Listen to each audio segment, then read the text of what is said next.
Our Malaysia Futures 2023 agenda continues now with Session 2 on Urban Futures. Allow me, of course, to introduce everyone on stage, beginning with our esteemed moderator for Session 2. Professor Dr. Hyun Shin, Professor of Geography and Urban Studies, LSE, and Director of the Swee Hock Southeast Asia Center, SEAC, United Kingdom. Prof. Shin's research centers on critical analysis of the political economic dynamics of urbanization, with particular attention to Asian cities. Now, his most recent projects include modeling flood risk and community resilience in Thailand, the urban spectre of global China, mechanism, consequences, and alternatives for urban futures, and Asian capitals and the rise of smart urbanism. Professor Shin is also an editor of the International Journal of Urban and Regional Research and a trustee and treasurer of the Urban Studies Foundation. Joining him, of course, yes, please go ahead, thank you.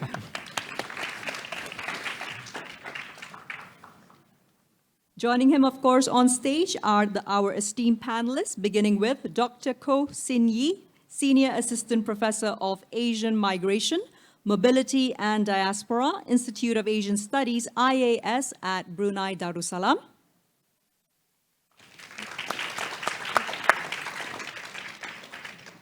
We also have Professor Dr. Tim Bunnell, Professor in the Department of Geography and Director of Asia Research Institute, ARI, at National University of Singapore, NUS Singapore.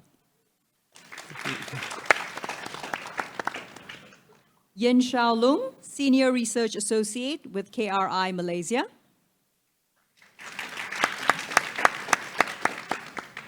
Dr. Kristian Saguin, Associate Professor of Geography, University of the Philippines, Philippines. A brief introduction, ladies and gentlemen. This session will discuss and shed light on these following questions. More human settlements will be in urban spaces. How do we reconcile private property rights versus right to the city? Can cities create affordable and sustainable or ecologically friendly futures? And what might be the specific policy changes required? Once again, ladies and gentlemen, we hope you'll direct your questions for our esteemed discussants to be taken towards the end of the session on Slido. Professor Shin, of course, will be taking them towards the end of the 90-minute session. Prof. Shin, the stage is all yours. Over to you. Well, thank you very much. I hope you can hear me. My first time to use this kind of style. This looking quite great. Thanks so much for joining this session on urban futures. It can be quite useful to actually start the session by introducing some, I guess, factual details, especially when it comes to thinking about urban futures. We start always with this kind of a general description of the urbanization rate. And it's probably useful to say Malaysia's urbanization rate has reached about 77% or 78% as of 2021, which has been a huge increase compared to where it used to be. In 1970, the urbanization rate in Malaysia was 28%. So you get to see during the last 5 decades, Malaysia's urbanization rate has tripled, kind of showing a very rapid urbanization. And especially when you think of the global urbanization rate as of 2021, which was reaching about 56%, Malaysia stands as one of more urbanized country. Of course, this is just a number. I mean, when you actually look at the actual process of urbanization, it's a whole story of not just citizens living in city boundaries, and there's a whole extended urbanization that takes place, pushing the urbanization process beyond the peripheral areas. So as cities develop, you get the intensification of various redevelopment activities in existing city centers. You get all these new types of development taking place on the edges of cities and beyond city boundaries. And all of these are also happening across the world, but also across Asia, in Malaysia as well.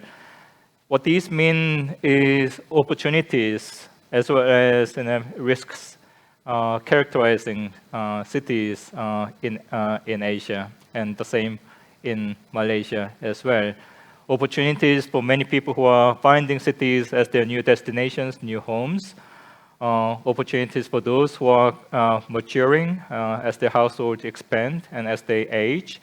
But it also means the opportunities are not necessarily going to be shared evenly and equitably. And I think this is a problem the world has been facing, where the growth has not been very much even and equitable. And we get to see a lot of stories about how your exclusive claims on property rights in the forms of asset increase, turning out to produce more opportunities for those who are able to access such assets, while those who are not having such kind of claims losing out in the process. Despite, maybe they come out of absolute poverty, but the relative poverty increasingly becoming the case.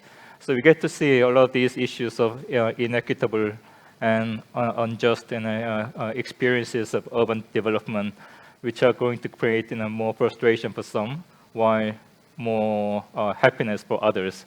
So when you talk about urban futures, I mean, this is basically referring to two notions. One is the kind of plural notions of how different urban imaginaries are going to be projected by different groups of people in cities. And these can be sometimes very positive imaginaries, whereas it can also be producing much less fortunate stories for some others. And I guess these are the kind of issues that we want to handle. And given that we are hoping to produce more equitable, inclusive, stable futures that people can find themselves happy in the future, in a trajectory of life. The question is how we are going to go about doing this. We propose the topic of a right to the city, and it's always kind of common, I guess, generally accepted that some people do have the right to the city already based on what they already possess, whereas many others may not be having the same kind of fortune. So, I mean, these are kind of general kind of statement as a start, and our esteemed panel speakers will be sharing their thoughts on what sort of challenges and risks our societies face as they urbanize, and what sort of policy responses we may consider on the basis of the risk and challenge each of them has identified. So the session on urban futures will be proceeding in this way. So we have produced these two questions. First, what are the challenges and risks our cities face and in their own perspective? And we'll be asking each speaker to give a kind of a 6 to 7 minute intervention initially. And after that first round of intervention, we'll ask speakers to also to speak about the second question, which is policy challenges. I mean, the policy and the prescriptions that they may propose, something that they want to see happening, I suppose. So we'll do that kind of 2 rounds of discussions and see how far we reach and get the Q&As towards the end.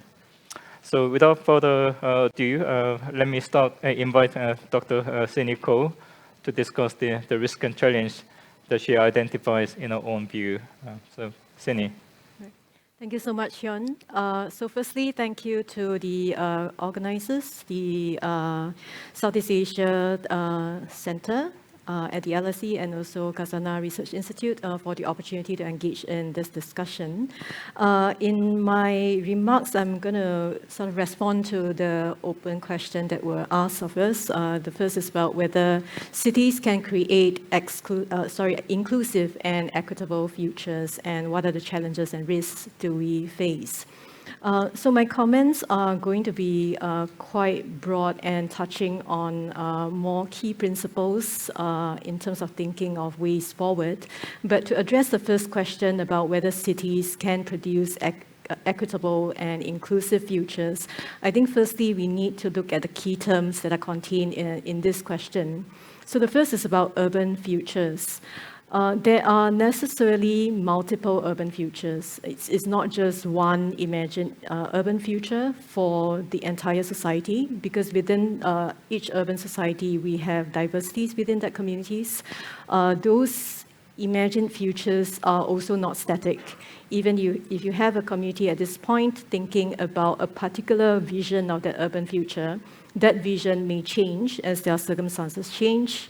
Earlier today, we have also talked about major changes that are happening surrounding us beyond, even beyond what we think of as an urban city itself. So the first point is that there are multiple futures and that futures themselves are not static.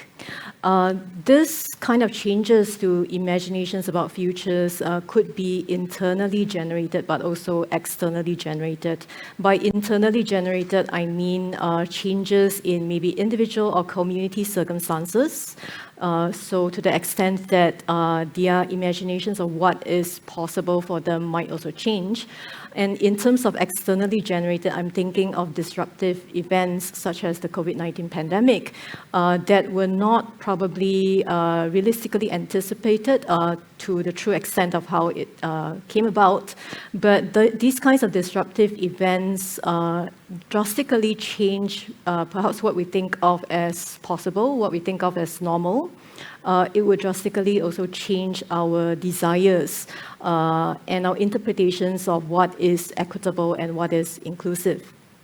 Now, the second point about inclusivity, whether it is possible to materialize and incorporate that into urban policies or policies related to the urbanization and development, I think that is challenging because with any design of an urban policy or any policy, there always is a certain target group, a certain target measured outcome.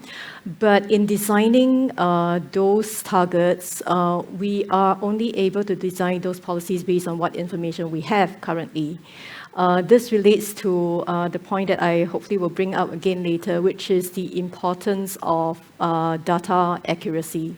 Right, to be able to design policies that are effective and to bring about equitable and inclusive urban futures, we really need to understand what is happening in cities in terms of the different diverse issues that are affecting the urban communities. In terms of data, often one of the challenges is in terms of getting to the realities on the ground. I think earlier in the panel session, there was also talk about getting into the micro elements and the micro details. Sometimes data can be presented in different ways. They can tell us a different story. So to be able to design urban policies that create equitable and inclusive futures, we really need to get at accurate data. So in terms of the challenges and risks that we face, I'm going to ask a series of questions. And the reason for that is because I think that solving urban issues or solving urban problems is difficult, is challenging. The way forward, I think, is really to remind ourselves of key questions that we need to keep repeatedly asking ourselves. And the first one would be in terms of how do we balance inclusivity with competing needs? Necessarily because in urban communities, we have diverse groups. Each of them have different interests, different needs, and they face different challenges.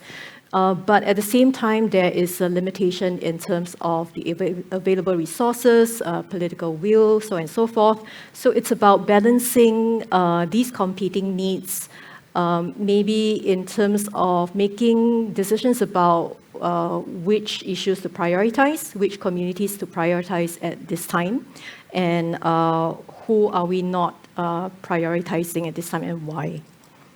The second challenge is in terms of planning for an unknown future. And this is in relation to what I mentioned earlier about disruptive events like the COVID-19 pandemic. We can plan ahead for a certain vision of the urban future as imagined right now. And building a city takes a long time, produces hard physical infrastructure that involves a lot of investment and once it's built, is not going to go away. So how do we balance planning for a future that also has certain elements of unknownness? So it's about balancing that. And the third challenge is about how do we get a better understanding of the urban issues that we are thinking about and dealing with in order for us to develop better suited solutions.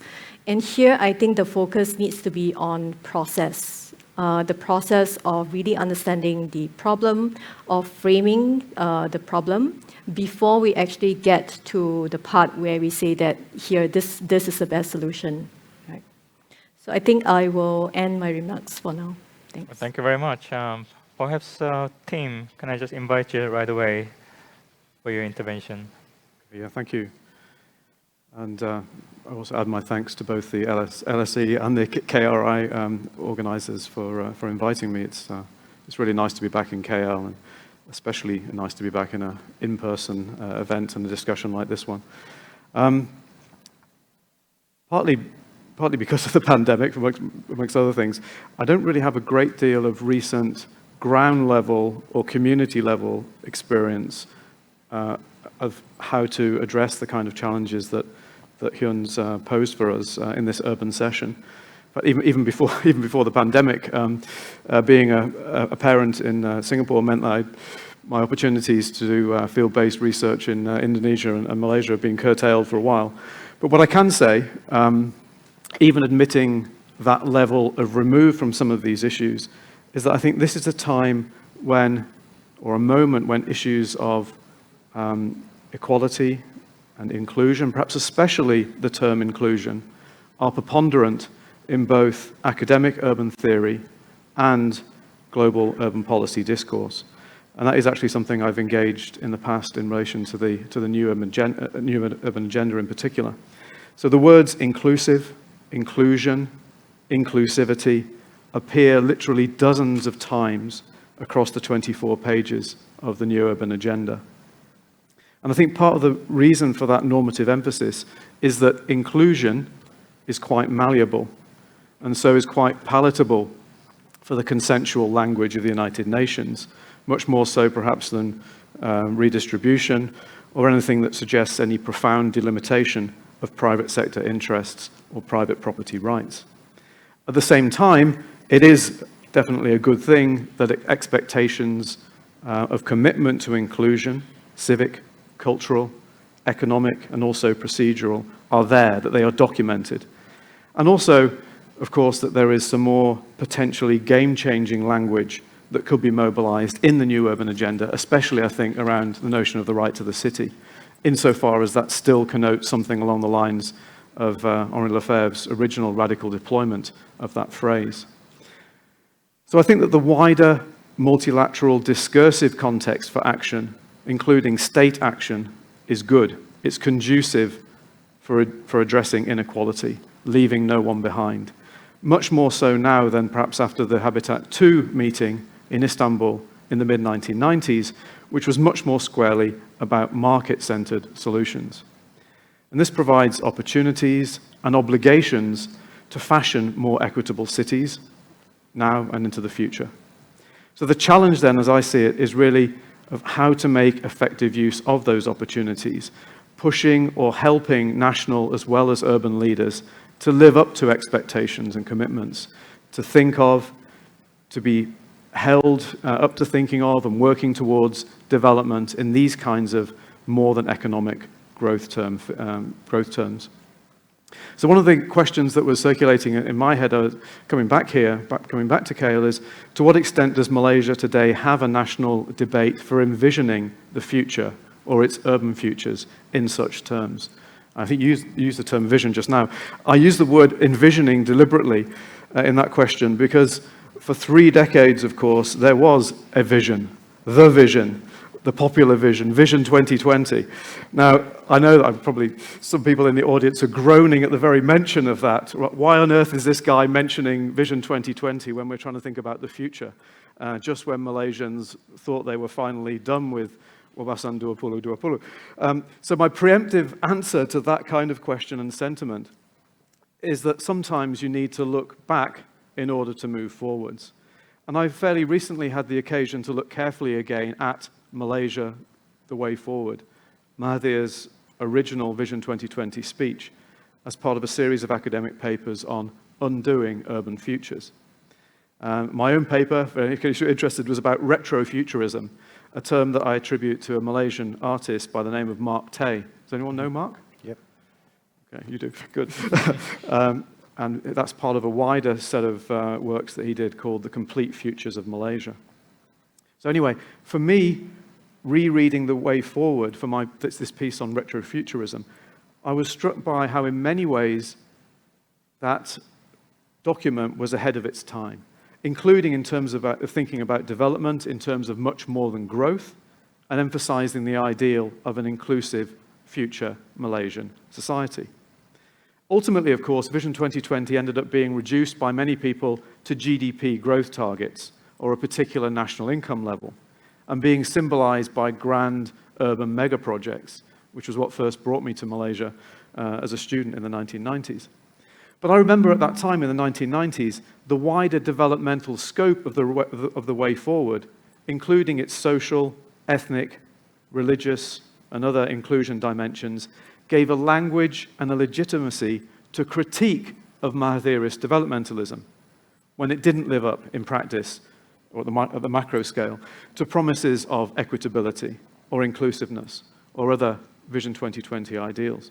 So I won't belabor the point anymore. The point here for now is that I think there are some lessons for today, for 2023.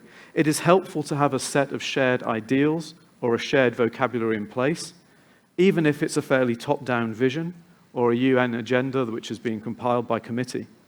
I don't know the extent to which Malaysia Madani, for example, is fulfilling that now. Presumably some of you do. In any case, and this is the challenge part of things, while such discourse can be enabling, discourse is on themselves not sufficient without vigilance and without carefully considered targets that are more than economic. Without that, the way forward can easily get reduced to GDP growth figures or crude infrastructure development targets, and maybe fetishes, right? To cite Prof. Jomo from earlier on today, something as crude as building the next tallest building or something like that. But it could also apply to other figures we might initially think sound more progressive, like meeting affordable housing targets. And I use that example not because I'm opposed to affordable housing provision, on the contrary, and I'm looking forward to reading your book, right? But because, for example, the mere number, the target, the fixation, 2%, however many affordable housing units, that number is only ever part of the equation. Are the units livable? Are other services and spaces provided beyond the four walls of the units concerned? Can people housed or rehoused in these units access affordances of the wider city in terms of education, employment, livelihood? So perhaps to me, to stick with housing, an important challenge has to do with the historical preponderance of private sector logics in Malaysian development, oriented towards an ideal of individualized private property ownership that's very difficult, I think, to square with a more rounded understanding of inclusion in the city now and into the future. Thanks. Well, thank you very much. So I guess what I'll do is I probably invite the remaining two speakers just to, and then we just try to put them together before moving on to perhaps the second question. So why don't you move straight to Shao Loong? Okay, thanks, Hyun. Thanks for having me on the panel. Afternoon, everybody. So we know that Kajang is famous for satay. We know that Switzerland is maybe undeservedly famous for chocolate. And we also know that Malaysia is famous as a trading nation. And which town in Malaysia is famous for being our trading hub? Anybody? Klang, right? Port Klang. But what's the problem with Port Klang? Port Klang is where all our global value chains flow through. But within the next 40 to 80 years, the commercial hub of Port Klang is going into the sea. And Port Klang is going to become Atlantis. And that's going to be because of climate change and sea level rise associated with the melting of glaciers and increased waters going into the oceans. And sea level rise is one of those things that we can't really turn the clock back on, right? We can cut greenhouse gases to net zero and what have you, but sea level rise will continue for thousands or thousands of years. So we have to factor this in. But currently, there's no plan to deal with sea level rise in Port Klang. And worse than that, there's no plan to have a plan. So what are we going to do? It underlines the fact that climate change impacts have a very serious economic consequence for those of us that fail to take stock of them. We may talk a lot about energy transition, reducing greenhouse gases, and in a way that's become the dominant mainstream discourse. At the same time, why do you do it? You do it in order to stop the impacts from happening. But you can only cut as much as you emit. If you're a high emission country like, say, the US, there's plenty you can do, and certainly the Biden plan looks like they're planning to cut a lot. But what if you're something like Malaysia, where actually we're quite a low emission country? We're only responsible for about 0.4% of global historical emissions and 0.7% of current emissions. You compare that to the US, that's responsible for over a quarter of historical emissions, right? And just 6 countries, the US, EU, Russia, China, Japan, and the UK, are responsible for more than 50% of historical emissions. So Malaysia, we're not really having a big footprint as far as emissions go. But we're very, very focused, and I would say incredibly focused on cutting our emissions, net zero by 2050 or by earliest as 2050. But we're not very focused on actually dealing with the impacts of climate change, and you can feel it happening now with the return of El Nino this year. And that's giving you a taste of what's to come. So this is what's going to happen to cities. Some of them are going to go underwater. Some of them are going to get flash floods, and the flash floods are going to be worse.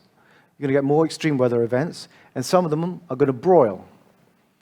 Heat waves are going to be a major issue coming up. It's become such an issue of concern that the International Labour Organization devoted a report just a few years ago to talking about how heat is going to affect the world of work. In some countries, it's going to get so hot that they're even thinking of changing the working day so that you have a Spanish-style siesta in the middle of the day so that your workers are not exposed to the worst of heat. And of course, this affects workers unevenly, right? If you're white collar, you can stay indoors, have your nice air conditioning. But if you're a blue collar worker, or someone has to work outside, construction, agriculture, cleaning services, and so forth, or someone has to be a foot pedestrian, you're going to suffer the effects of heat. And that could well put you in hospital if you're not careful. And also, a colleague of mine, Amira, is looking at this issue here now. We've also learned through other sister organizations like Think City that our Ministry of Health, for example, doesn't really recognize heat stress as a particular kind of admittable medical condition. You might go in for heart arrhythmia, a heart attack, being dehydrated, and so forth. But if you don't recognize what the fundamental cause is, then how do you formulate policy to address it? How do you change our cities, adapt our cities in order to prevent this? Right? So there are many strategies that one can do. I'll get into that later. But that's just one of the challenge. So things like heat stress, flash floods, they're primary impacts from climate change. And they're things that we can try and take adaptation strategies to deal with, while we have to pressure countries who are putting out the big emissions to cut their emissions to stop it from getting worse. Then you get the secondary impacts. After it rains, what happens? You get landslides. And landslides tend to happen in certain areas. Sometimes they happen to rich people, but more often they happen in poor communities, where people are on precarious slopes, and where there's an intersection of environmental vulnerability and poor governance decisions that have allowed building and construction to happen where perhaps it shouldn't have happened. Right? In the last few years, we've seen entire townships in Malaysia get inundated for up to a week, purely because they were built in what would be called an oxbow of a river, right? They're surrounded on 3 sides of a square by a meander of a river. And then on the 4th side, there's the kind of raised hump of a highway. So when the floods come, you're trapped. There's nowhere for the water to go except into the housing area. Should that area have been developed in the first place? Maybe not. But then what do you do once those bad decisions are made? How do you turn back the clock? How do you reduce the vulnerability of already poor and perhaps historically marginalized communities? So that's why when we talk about climate change, we like to talk about power a lot, but usually we think about electricity, we think about fossil fuels. But then there's also the other issue of political power, community power, to decide and to determine what happens to you. Because one of the lessons about climate adaptation is actually despite climate being a global issue, climate adaptation is very local and context-specific. And if solutions are imposed from above onto below, there's every chance that you could impose the wrong kind of solution, what you call maladaptation, right? Either you get the wrong solution, where you haven't had sufficient science to estimate what the potential impacts could be. Maybe the floods will actually go 1 meter higher than you thought, so then the money that you spent on that short wall is wasted. Or it could be maladaptation because you haven't consulted the local community and taken the benefit of local knowledge in order to build a better solution and a more inclusive solution. So it's very important that this kind of work needs to be studied. And the stakes involved are basically that the next round of what is called the Intergovernmental Panel on Climate Change, the scientific advisory body to the UN, is going to be focused on cities. So all the urban scholars here, and even those who are not involved in urban scholars, especially from developing countries, it's very important to get published so that the work gets considered in the next round of global policy making and to shape outcomes there. Because if you don't shape it, they will primarily be shaped by scholars from the global north, who don't share quite the same concerns and perhaps vulnerabilities that we do in the global south. I'll leave it there. Thank you very much. Kristian. Thanks, Hyun. Good afternoon, everyone. I'm really happy to be part of this panel. I'm from the Philippines, and I think it's a good way to think through urban futures of cities in Malaysia and other cities in Southeast Asia through particular cities like Manila, which faces a whole host of challenges that are certainly not unique and that we can learn something from. So just like what Shao Loong has said, the planet's future is increasingly oriented toward the urban, and urban futures are in turn necessarily essential to our planetary future. And the uncertainties that we face in the context of climate emergency becomes a key challenge to building urban future and keeping our cities inhabitable. But cities, of course, have been identified as significant contributor of greenhouse gas emissions, but they have also been seen as at the forefront in experimenting with various modes of intervention and taking advantage of high densities in cities and concentration of people, and a sense of vitality and possibilities that we often seem to find in cities. And cities have also aimed to emphasize forms of adaptation, acknowledging how the most severe impacts of climate change, intense heat, water scarcity, flash flooding, disproportionately affect the poor and those who are already marginalized. And reconfiguring the city to anticipate such future threats has been guided by iterations of urban resilience, which we define as increasing an urban system's ability to absorb, maintain function, adapt, and bounce forward from disturbances and shocks.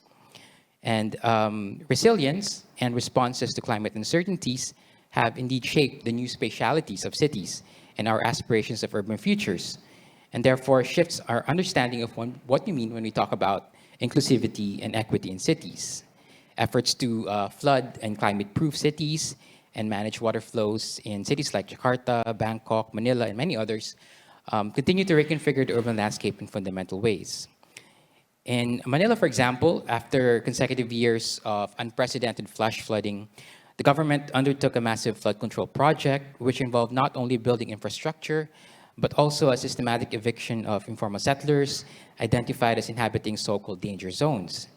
Here, tens of thousands of urban residents were shifted around, many of whom were resettled in the far-flung peripheries, where land is cheaper but life barely habitable, all in order to make way for flood control structures and linear parks along Manila's waterways under the guise of safety and resilience. And in coastal cities like Jakarta, the waterfront is similarly undergoing a dramatic facelift amid threats of rising sea levels and the need to respond by constructing new kinds of cities. Resilience here becomes a driver of city making oriented towards the future, but of course one that raises further questions about cities being for whom. This resilience building is also linked with emerging urban spatial formations, such as master plan development, smart enclaves, and so on, that promise sustainable, safe, green, efficient futures for cities. And key here is the allure of technological solutions to managing perennial urban challenges, the promise of starting from scratch and building a new city from the ground up, because it has been too difficult to solve many of the problems of the actually existing city. But of course, these spaces do not emerge from a vacuum and are instead tied to political questions of everyday urban governance and uneven access to land, water, and the urban environment for many of the city's inhabitants. And the consequences of these projects and visions of a future city are significant for understanding what we mean by inclusive and equitable.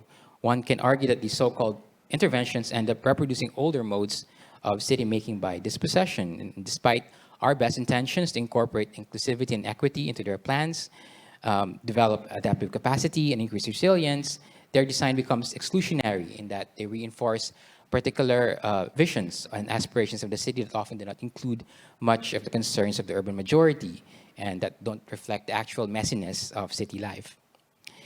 And thinking about climate as urban futures also presents an opportunity to perhaps reevaluate the space of the city.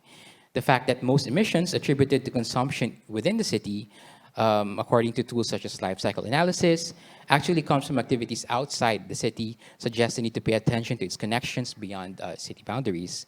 The stuff that goes into the city, food, energy, concrete, sand, other materials, inspires us to rethink where the urban is whenever we talk about urban futures.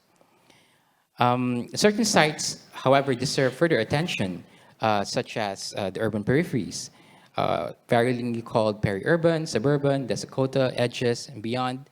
And one can argue that we can find many of the dynamic and emergent trajectories of cities being built in these particular spaces. And I think it's important for us to perhaps think about urban futures within these sites and also think about generating new possibilities for thinking about the urban within these spaces. So thank you.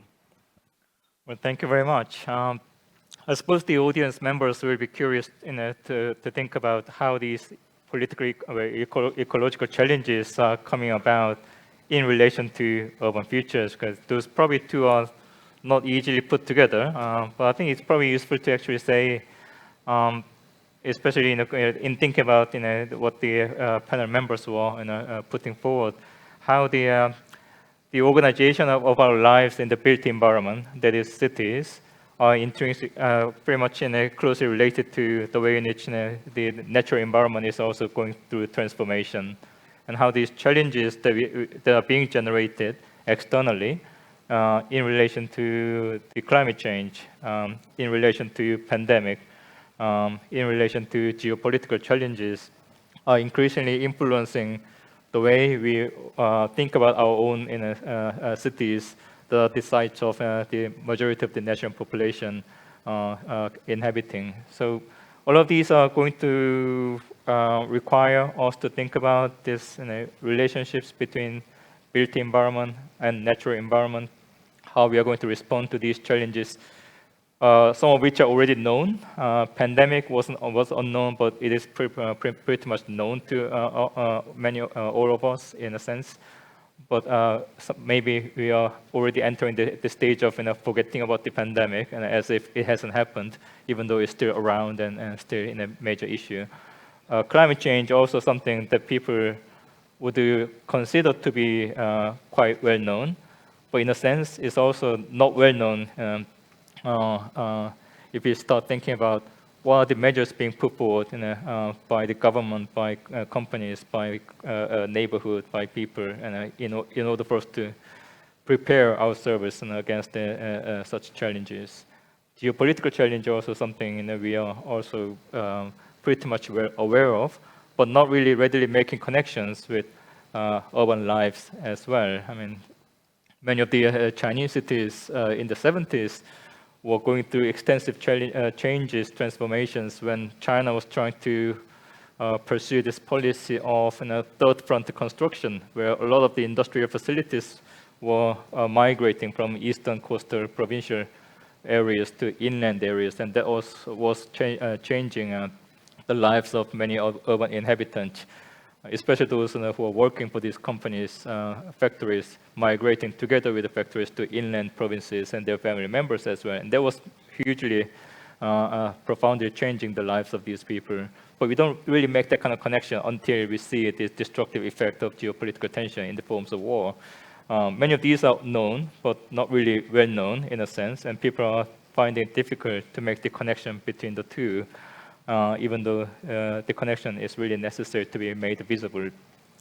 And here, I guess, it'll be perhaps useful for the panel members to start kind of sharing their thoughts about well, what can be the policy, what might be the policy aspects that they want to kind of put forward in terms of allowing us to address these challenges. So what might be specific policy changes based on the kind of challenge, based on kind of policy challenges based on what you have identified as the risk and challenge in our urban lives. And once we have a chance to hear from the panel members again, maybe you can perhaps start thinking about a bit more, I guess, conversations between panel members, especially these things regarding the need of data accuracy, the need of, what Shin was saying about how to prepare our cities for the unknown challenges, while Shao was talking about more about how to prepare our service for known challenges, even though these are not widely shared. How to think about coming up with those solutions which are involving more rounded way of thinking, and also which are involving more bottom-up ways of preparing our service based on the local knowledges to be fully utilized. So maybe those things will probably come back to all of us again, but let me here invite panel members just once again to provide their views on what might be the policies that you may want to propose in terms of putting going forward from here.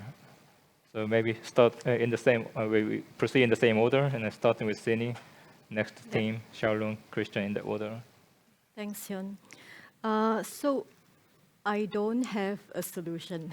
I don't have a policy solution, because the issues that we face in urban cities are complex. They are shifting, they are changing. So what I would say in terms of thinking ahead about possible policy solutions would be a set of key principles for policymakers and also other stakeholders in terms of urbanization and development to think about. The first is an appreciation and also acknowledgement that the issues that we're dealing with are complex, and there are no easy answers. What this means is that there needs to be lots of conversations that are to be had. It could be in the form of these kinds of forums where we bring together different stakeholders representing different sectors to share thoughts and to think from different perspectives. It could also be related to what Shao was saying earlier about taking into consideration local insights. The local communities who are facing certain urban issues, they have their own lived experiences that policymakers may not necessarily understand, or may understand from an abstract level, but not true and lived experience level. So having those kinds of conversations would help. The second principle is to have an integrated and collaborative approach to understanding what that challenge is. Often, if we come from a certain discipline or a certain, let's say a certain ministry, you might think of that urban challenge as something, let's say A, but another party from a different ministry or from a different discipline might look at that same problem through a different lens and understand it differently. So I think it's crucial to have those cross-sector and cross-disciplinary kind of conversations to really understand what actually is at stake. It might mean reframing that problem. And in the process of reframing, we can then think of possible better and more appropriate solutions. The third principle is to have a long-term commitment to addressing the urban challenges. The earlier panel, we heard about having plans that are rapidly shifting. So there's a lack of that consistency.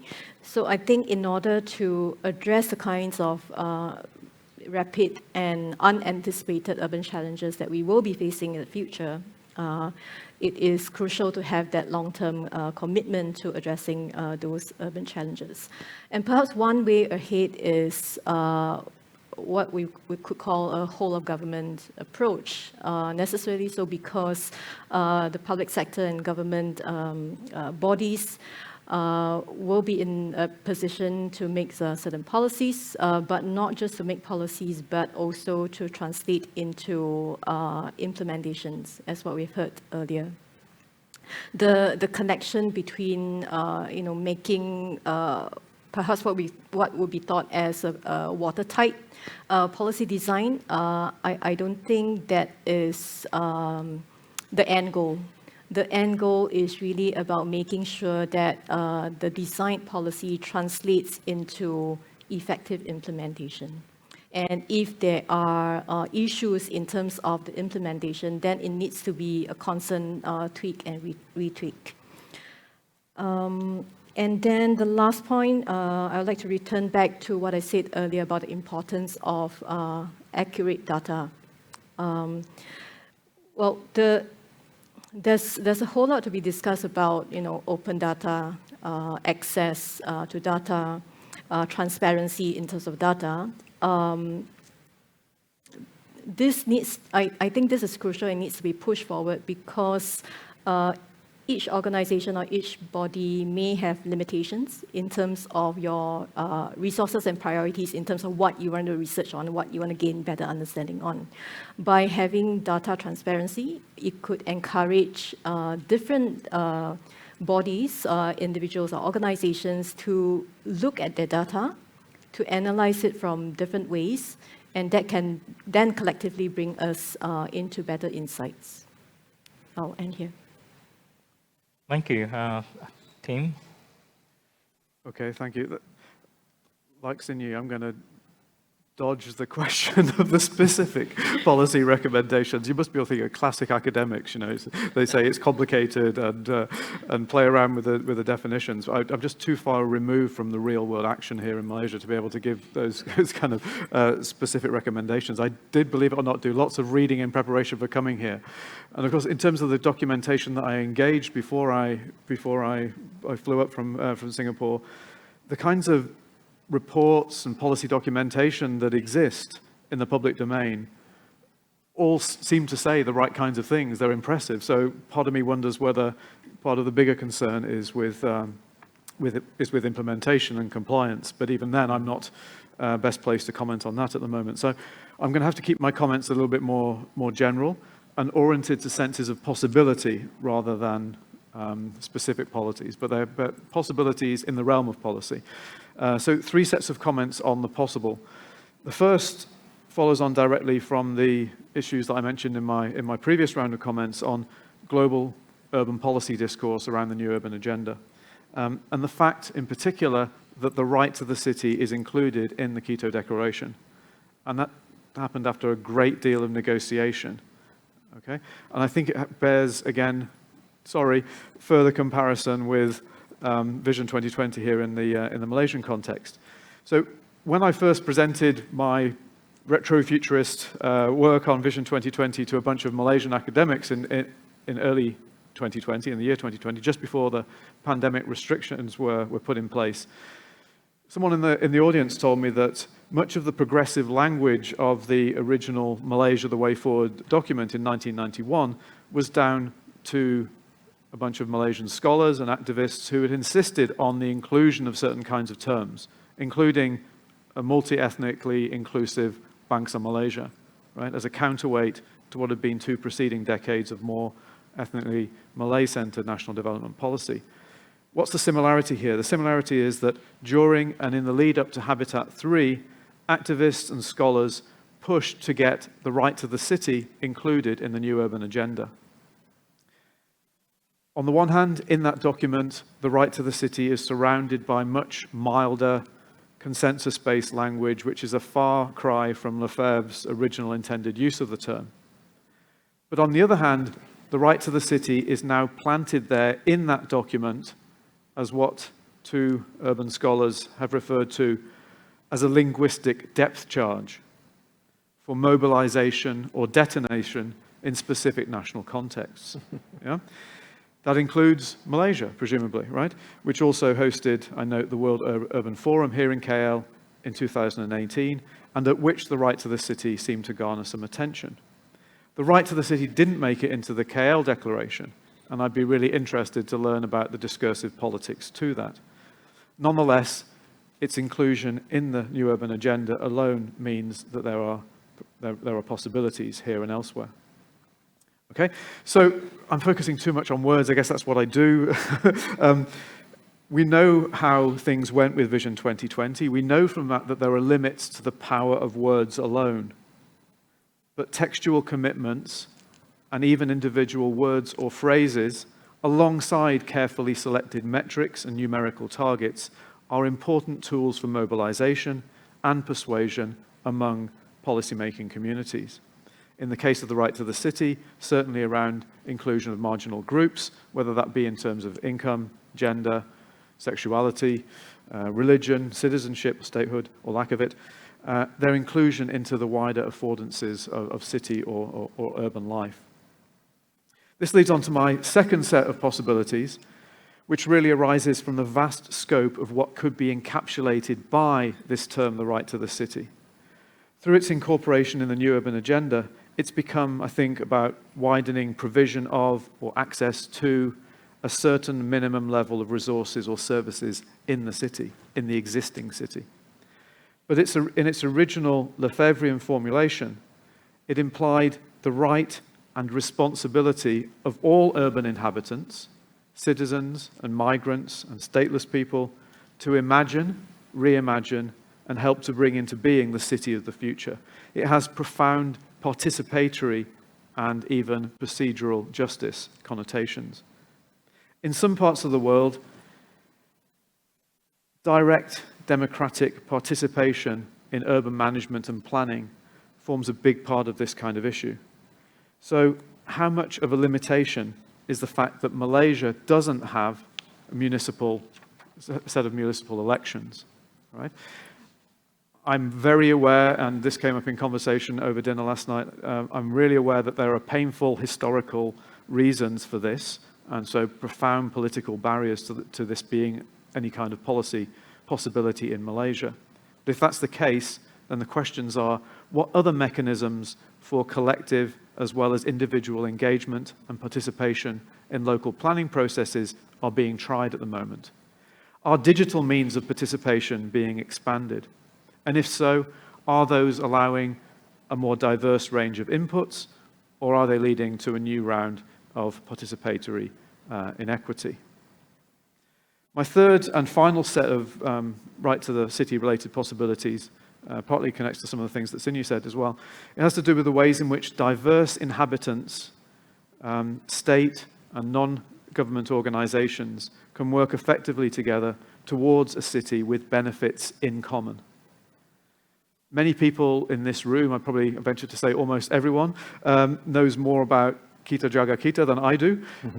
It was really interesting to observe from Singapore, where during the pandemic, most of us just behaved ourselves and then looked forward to the government looking after us, right?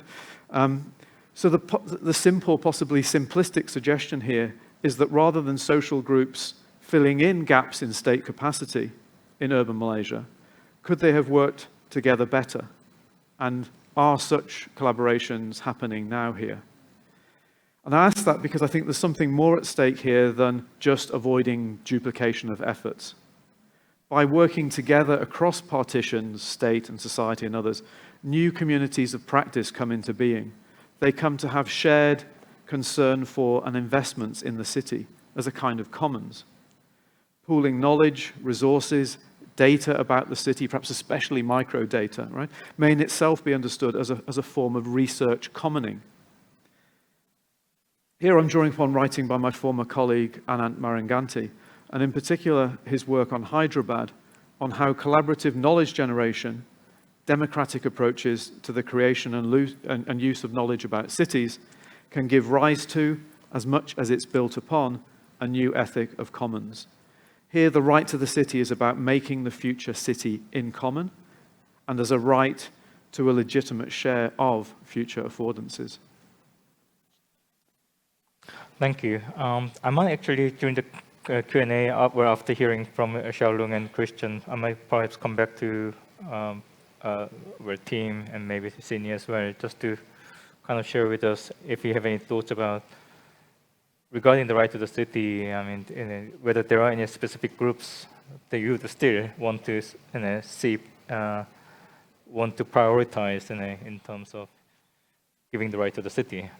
So maybe I just come back to that point. It might be useful. I mean, although we talk about diverse groups of people, communities, and so on, I mean, to some extent, we still have to start with some groups who are probably in need of more right to the city than others. And maybe it might be useful to hear from you what your thoughts are about which groups to be prioritized. And anyway, let's come back to Shao, Loong, and Kristian. So I'm not an academic, I'm a think tanker. So like a tank, I'm going to shoot some do's and don'ts for policy.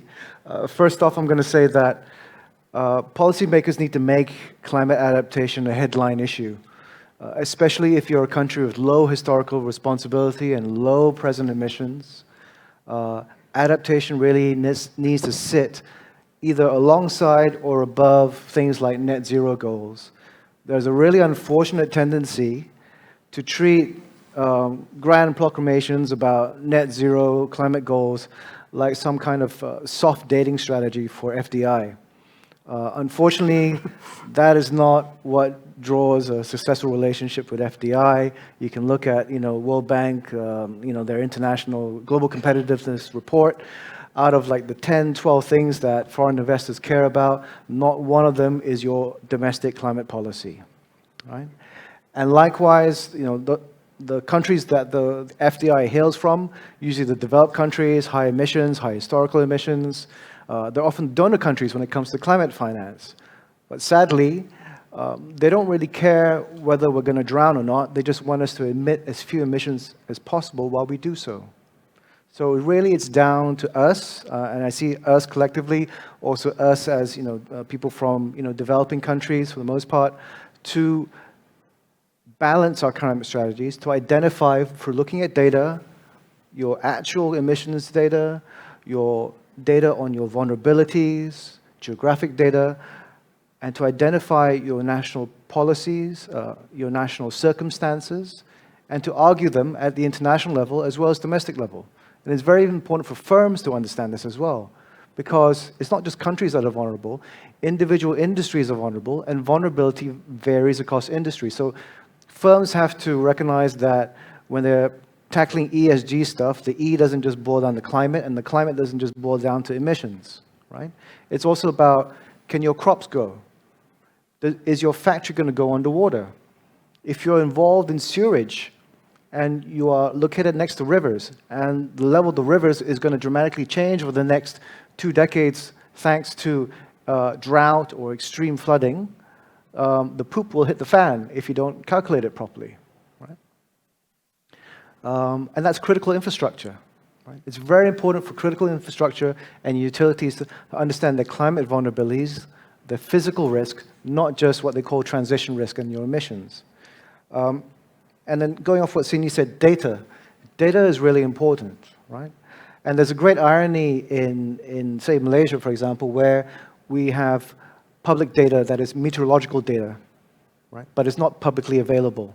So it's very hard to make forecasting available to a broader community beyond government so that people can understand whether they're living in a hazardous area or not, or whether hazards are coming, right?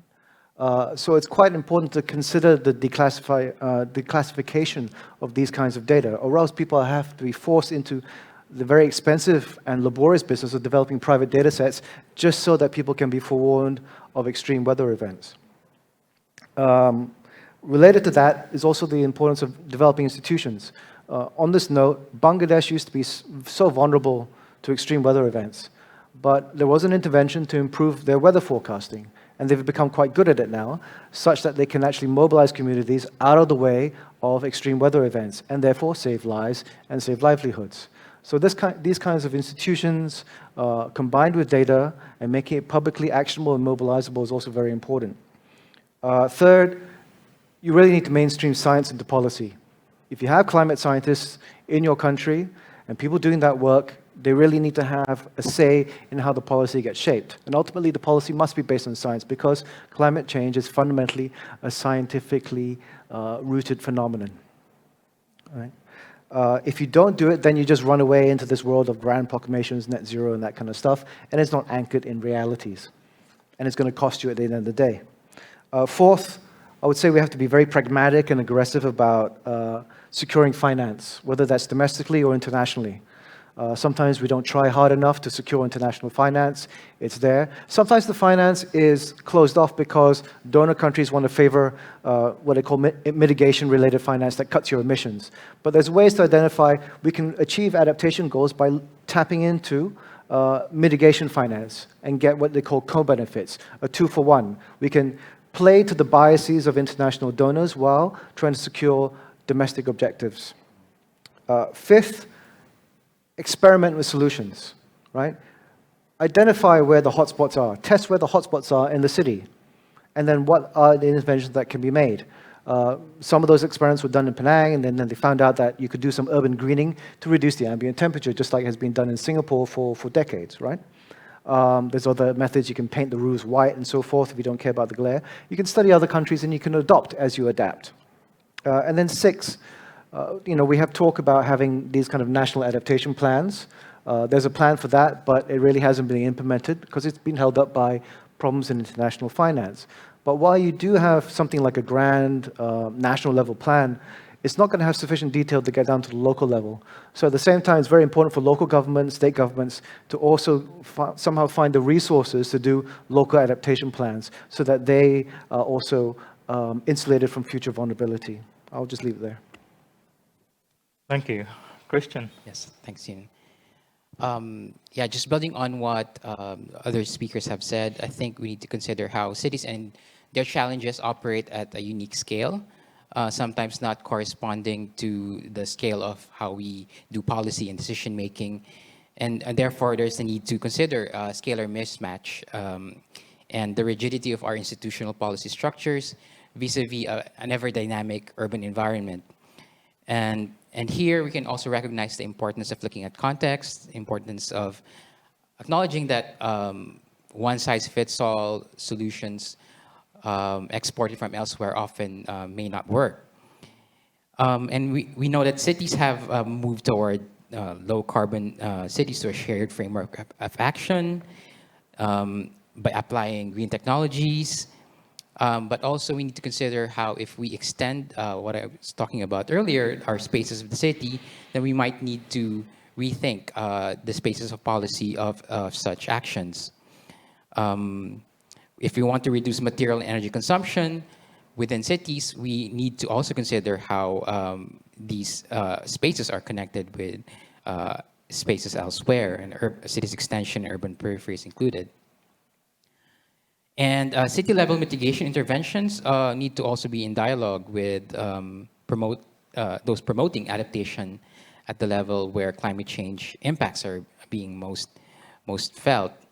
And the focus on resilience, for example, as a concept is important, but needs to be complemented by emphasis on the notion of an uneven city, an equal production of vulnerability. And here, some explicit policy frameworks, such as, let's say, Sustainable Development Goal 11 of making cities inclusive, safe, resilient, sustainable, is important as it targets particular groups of people. Let me also take one example of one particular strategy that is being used in different parts of the world, including Metro Manila, which is urban agriculture or urban farming. It's often seen as vital to a city's green infrastructure and also has the multifold benefit of greening the city, mitigating climate change, while also providing food for people, especially those who are in need. It's increasingly being seen as a key component to a sustainable urban future. However, in context of policies associated with urban agriculture, they end up being fragmented rather than integrated to the urban environment, independent rather than being a part of a broader food systems framework or planning, and often targeted at the wrong scale or the wrong group, as is the case in Metro Manila. And we know that urban agriculture practices are diverse in various motivations, different groups of people, and this of course presents challenge for policymakers to institutionalize them at the city level, for instance, which may not always work given the highly local and community-based dynamics of urban farming that rely on sustained social relations. And therefore, a flexible approach is necessary, integrating planning at the metropolitan level with those at everyday practices on the ground. So the city, for example, paves the way for providing a variety of supporting infrastructure so that people could undertake urban farming activities on their own, and avoid top-down approaches that may stifle the vitality and creativity of those actual people working on the ground. So the urban agriculture example here also illustrates the importance of kind of incremental and improvised approaches to urban sustainability challenge. The scale at which such initiatives tend to be formulated at the metropolitan level, which may not be relevant to those households and communities farming in the city, and already trying to make the city more inhabitable through these practices without policy or government support. And therefore, here, what is important is to consider a reimagination of what the city is and its environment, what counts as urban, and what sort of sustainable and green initiatives are prioritized is crucial to the success of such initiatives.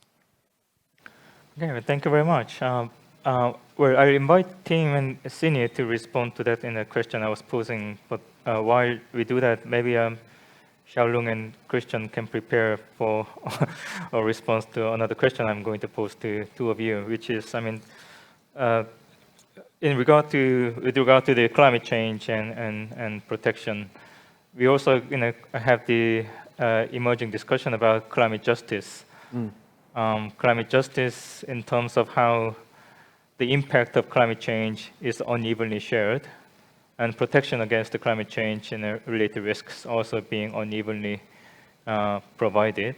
And these are always going to be an issue. And we always come across with these kind of science fiction kind of movies where the rich and the elite are protecting themselves by basically building their own castle against which all the ecological challenges are going to be avoided. I mean, so we have those kind of issues where, despite the severity of the challenges generated by this climate change, the actual feeling or the awareness may not be always shared equally among people, and so is the impact of it.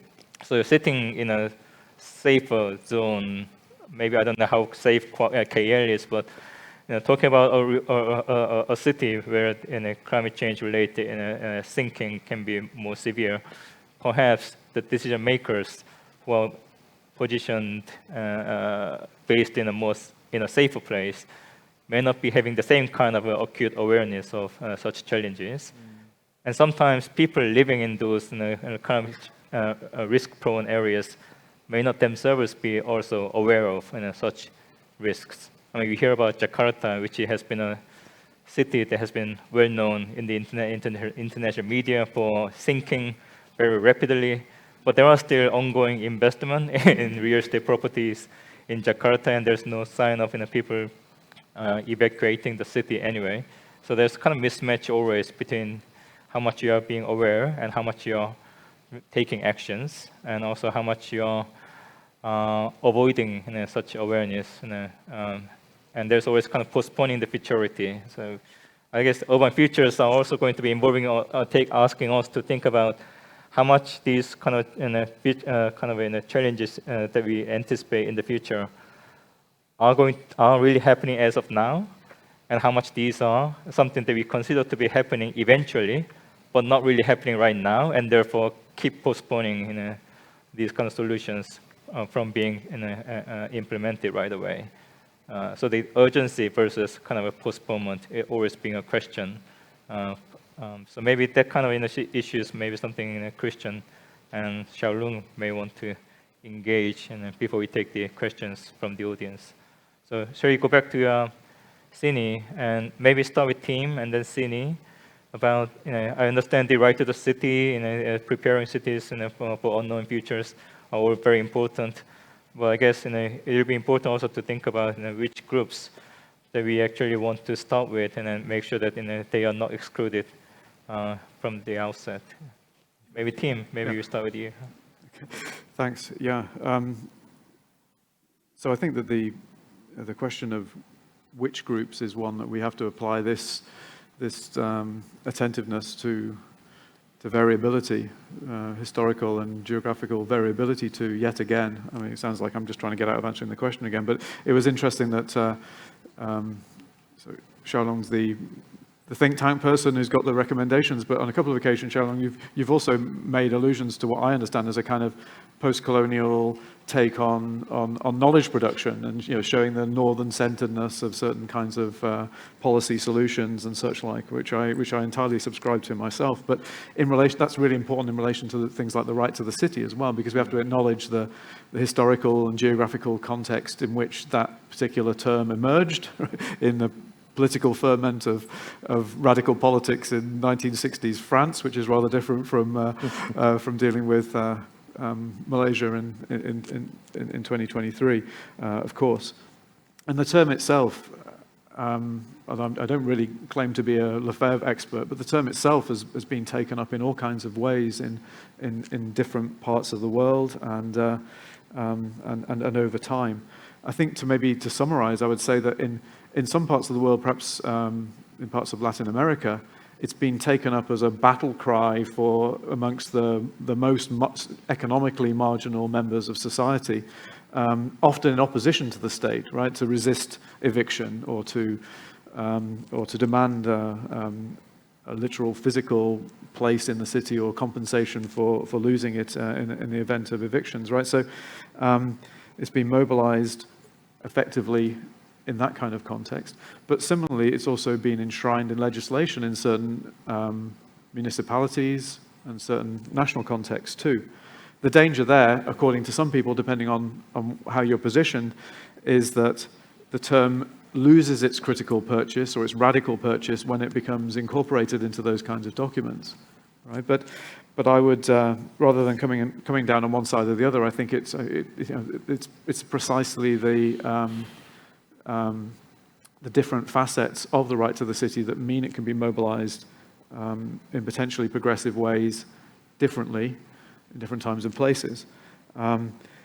Ultimately, the reason why I focused on this issue of imagining the future of the city is because I think that's something about that, making sure that everybody who has the active will and capacity to do so, that their sense of what is an appropriate future, what is a desirable future, is taken into consideration. If not perhaps at the grand level of the city, then at least at the scale of the environment in which they are going to be living in. Hopefully, in a way which means that they are also able to access the most accurate predictions and understandings about what the conditions are going to be in that particular part of the city in the future, rather than that knowledge being held in some a corporate archive or a government office as well. I think just one other thing to say is that the right to the city, you always think about the big city, but there's the issue of scale, there's issue of the suburbs, the peri-urban. Ultimately, going back to your comments at the beginning about urbanization as a process, it seems from Lefebvre's later work that he was thinking about society, right? And the city is not just about thinking about KL, but it's also thinking about what's going on in all those other transforming environments, natural or built, which are in the orbit of and bound up with those wider processes, which we think of as being synonymous with the city, but extend way beyond them. Yeah. With the remaining time in mind, can I just slightly change the order of how we proceed? So keep those questions in mind. Let me just collect a few questions from the audience and pose them to our panel members so that each one can take turn to respond to these questions selectively. Do we have the, yes. So why don't you take the first three questions, actually.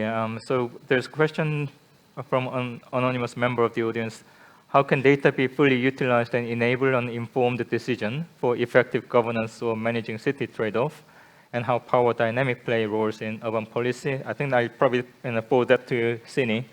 I think that's probably more in your area, given the data issue.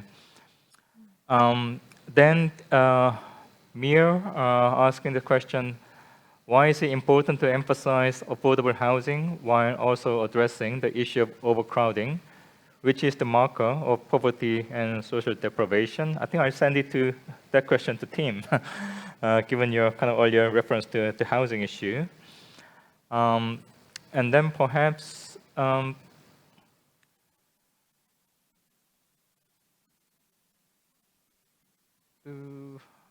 think the order of questions has changed to some. So I think we are looking at the last question from Shun. Oops, that disappeared. Sorry, Shun.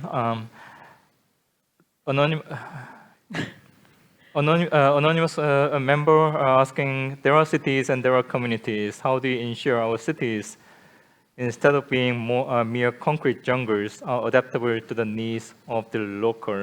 I think that's probably a general question. But it might also be something, a useful question in relation to climate change as well, given the concrete, the covering. Let me take one more question, this time from Danny, actually. Danny Kwok asking, yes, certain challenges urban, but democracy, inclusiveness, flash flows, data, how are these challenges lessened for communities outside cities? Well, thank you very much. So why don't you take these questions and perhaps let me take turn to respond to these questions as well as the questions I was posing earlier. So shall we start with Shao, Loong, Kristian, Sini, and Tim in the order? So can I just ask you to respond using for about 3 minutes at the most, given the remaining time? Okay, I'll take Danny's question. I don't think there are any less for communities outside cities. And I think there's perhaps even greater pressure to include their views in policymaking, particularly. I know this is in climate change, for example, that policy consultations tend to be called quite last minute. So it's pretty much anybody who's in the Klang Valley who can make it to Putrajaya the next day or 2 days' time to give their input. And among those who are traditionally shortchanged by this are those who are involved in doing work in marine and coastal communities. And these communities are particularly vulnerable to sea level rise and storm surges. I think there have been some famous accounts of Pacific islands where the traditional burial sites of the community are basically being swallowed up by the ocean, right? That actually happens in Malaysia, in Sabah, actually, but that story is not really told. And those poor folks that community doesn't really get the chance to come to Putrajaya and articulate their situation to the policymakers. So it's very important to figure out ways how to bridge that geographical gap so that there isn't a power gap that results from that as well. Yeah, just to also respond to what Hyun's question earlier regarding climate justice and even impacts, I think if you look at kind of the most radical forms of responses to climate change in cities, they tend to be physical. We'll build new cities, build new infrastructure. And these interventions tend to be exclusionary. But on the other hand, we have kind of the softer approaches, such as building adaptation, resilience of communities, which operate kind of in a different trajectory, a different strand. However, this tends to, the separation of these kinds of two intervention tend to separate their connections, in that a lot of the vulnerabilities of communities, even though if you improve their resilience, their adaptive capacities, if they're still building this new infrastructure, this new cities that would flood their environments, that flood their areas, any kind of adaptation would not be enough. So I think it's important to recognize how adaptation resilience needs to be oriented to kind of understanding of how vulnerability in cities are produced in the first place. And these are not just kind of an abstract notion of the climate changing and therefore flooding, rising sea levels, but also actual physical stuff that we do in cities cause these kind of vulnerabilities on an everyday scale. And just to also answer the question of how to lessen it outside the city, I think, again, just relating to that, In the case of Metro Manila and many other cities, a lot of the environmental change surrounding cities, for example, not part of cities, are happening because of processes tied to urbanization. And I think it's important to recognize those links. At the same time, these areas do not have the same kind of institutional governance structure that is similar to a city, and therefore it's more difficult to kind of initiate policy changes or to plan the city. So I think that's why I think there is a need to kind of catch up with a changing configuration of cities in the context of planning and policy as well. Thank you. Team? Perhaps with the question of affordable housing. The first question. The overcrowding question. Yes. Versus affordability. Yeah, I felt that question is really aligned with what I thought I was trying to say, which is that pretty much everyone is going to argue that and agree that addressing the issue of affordability in housing is really important, but it's important also to make sure that that's addressed and met in a way which is about more than merely providing units of affordable housing, that takes into consideration other aspects of what it means to live in those kinds of houses and wherever they're located. What kind of wider facilities and access to resources is involved with being located in one of those estates, including access to employment opportunities, which of course will have an important bearing on poverty. So yeah, I think it's just re-emphasizing what I thought I said. Yes. Shin, can I invite you to respond to the questions about data? Right, so the question is, how can data be fully utilized and enable an informed decision for effective governance? And also the question of power dynamics. I think these are actually two different processes. What I talked about in terms of making data transparent and available, that's one issue and one process. The other process is taking insights from that data and making an informed decision in terms of policy designs and also implementation. So that process necessarily will have power dynamics in play.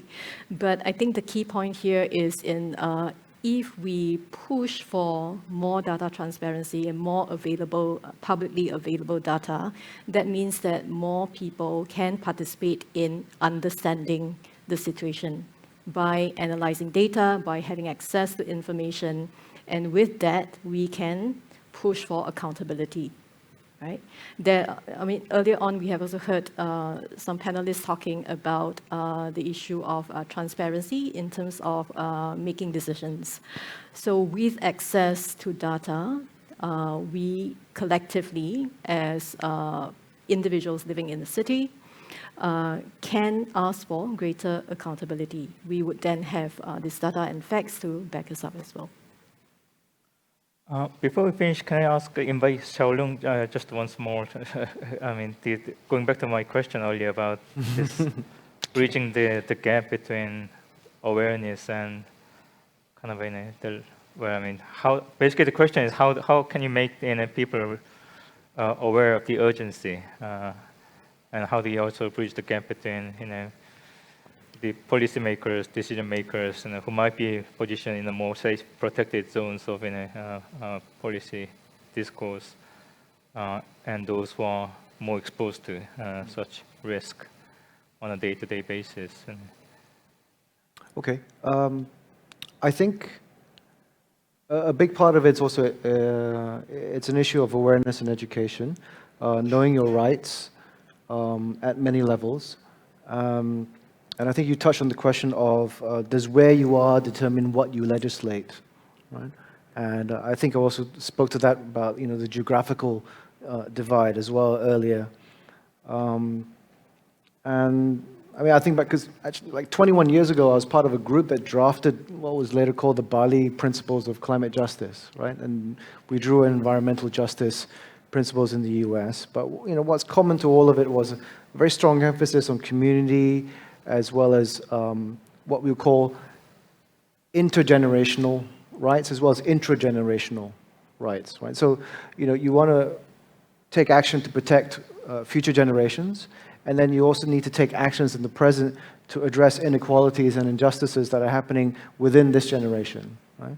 And those may be spatial, they may be based on position, they may be based on privilege, and then how you overcome this on a practical level. Just going back to my previous example, why doesn't government, provide some kind of transportation grant for remote communities to come and be part of stakeholder consultations? Right? That's what the UN does. In fact, tomorrow I'm taking a trip on the UN dollar to go speak at a climate conference in Germany, and that's partly because there is dedicated funding to include voices from developing countries. Can't we do this at the national level as well? Right? Why can't we bring the fishermen or the itinerant workers from, Sandakan over to Putrajaya and get their views? I think that's a very simple step. It wouldn't take a lot of money, but what it does take is compassion, forethought, and planning. And I think the more of that we can have in government, the better. I think you might have just about enough time, to take one or two more questions, actually. And I would probably ask these questions to Tim and Shin, and make it very concise in your response, if you can. So, Tim, the question from Saguin is, do you think Malaysia is building inclusive or exclusive cities development at the moment and before in the Vision 2020 era? And to Shin, in your opinion, how long is considered ideal for interpreting the long-term political commitment in Malaysia to the urban challenges that you mentioned? Maybe could you perhaps very briefly respond to these questions? Well, no.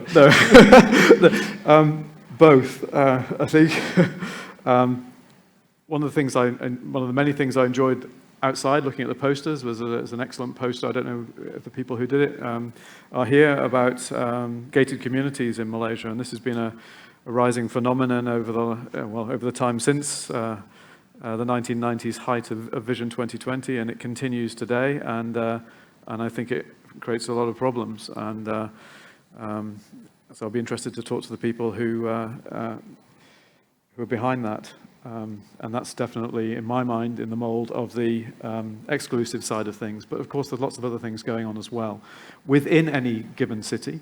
And I think, very importantly, there are different things going on between different cities in Malaysia. So in this case, I have a justifiable reason to fudge my answer. But also, I think that point about there being different kinds of cities and different kind of urban environments is really important to emphasize here, because so often people think about the city as being KL, or maybe Georgetown as well, right? But and the kind of problems and the degree to which inclusive and exclusive forces are jarring and rubbing against each other, very different in parts of KL perhaps to many other cities elsewhere in Peninsular Malaysia, let alone when we think about what's going on in East Malaysia. Thanks. And Shin? Okay, question, how long is considered ideal for interpreting the long-term political commitment? I think it's really not a question about how long in absolute numbers, but it is really about ongoing commitments. And this needs to translate into institutions, like what Shao mentioned earlier. We need to have institutions and mechanisms in place that can enable, in a sense, the kind of process of understanding what's the current situation, thinking about possible solutions, and it's an iterative process. So as we have about 1 minute remaining, let me just briefly say one thing, which is, we are having these discussions in KL, and perhaps the way we have discussions may change depending on where we are, from what perspective we are looking at these urban challenges. And if we kind of move outside to a third tier or fourth tier cities, and have the same kind of discussion, perhaps the way we discuss may also change. And I think in the urban studies literature nowadays, there are more kind of a call for producing knowledges from, not from the first tier capital cities, but from third tier, fourth tier in the cities which have not received the same kind of attention policy-wise and also intellectual project-wise. And perhaps it's an ongoing discussion. Perhaps going to the future, it might be useful to think about how those views, experiences, and lives of cities which have not been featured very strongly in policy discourse and intellectual discourse may have to come into the picture of our understanding, and might be useful to think of how the kind of discussions we just had, whether they are going to change. Some will stay the same, but some may experience some shifting emphasis as well. So perhaps these are something we may look forward to in the future. In any case, thanks so much for sharing the very wonderful insight and very helpful discussions about thinking of our diverse urban futures. So let me invite members of the audience to thank our speakers for wonderful input. So thank you so much. Thank you very much, Professor Shin, for leading that frank discussion about closing gaps for perhaps more equitable urban futures. And on that note, Prof. Shin, if I could request for you and panelists to kindly move to the front, and also for you to kindly do the honors of handing out some small tokens of appreciations, together with a quick photo opportunity right after.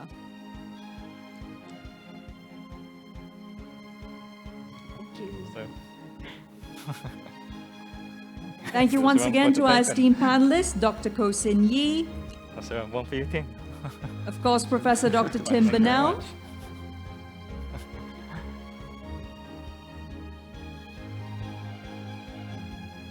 Thanks so much. Yin Shao Loong, Thank you.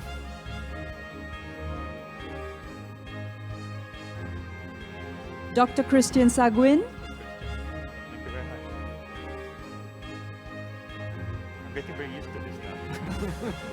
Prof. Shin, and panelists, may I call you all to the front for a quick group photo as well while we're still here?